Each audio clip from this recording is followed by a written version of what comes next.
Dans cette vidéo, vous apprendrez à vous servir d'un tranchet de traçage. Un tranchet de traçage est un outil servant à graver une ligne sur une pièce de bois. L'extrémité du tranchet coupe les fibres, créant une démarcation.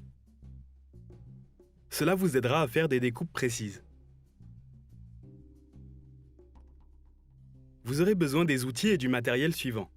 Une pièce de bois, des chutes de bois, un tranchet de traçage, une règle, une équerre de menuisier et un crayon. Les tranchets de traçage ont une lame en acier avec un biseau sur l'un des côtés. L'autre côté est plat, de façon à ce que la pointe s'aligne avec le bord guidant le traçage. La poignée est habituellement en bois dur ou en plastique. Vous pouvez tenir le tranchet de traçage comme vous tiendriez un crayon ou comme vous tiendriez un couteau normal. Faites attention à garder vos doigts éloignés des bords aiguisés. Certains tranchets de traçage ont une pointe en lance avec un biseau de chaque côté. Cela aide pour tracer une ligne dans les deux sens. Pour tracer une ligne le long de laquelle scier, utilisez d'abord une règle pour mesurer la largeur à découper depuis le bord.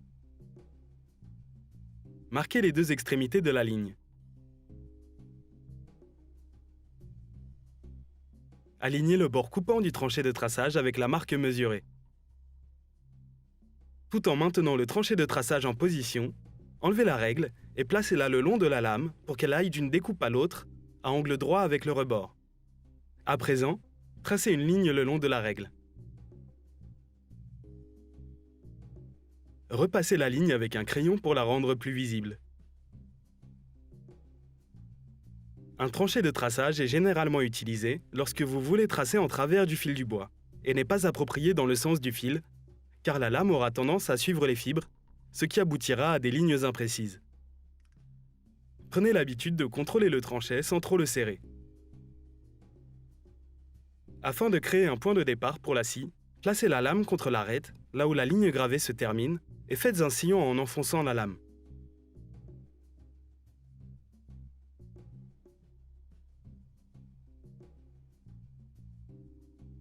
Vous savez à présent utiliser un tranchet de traçage.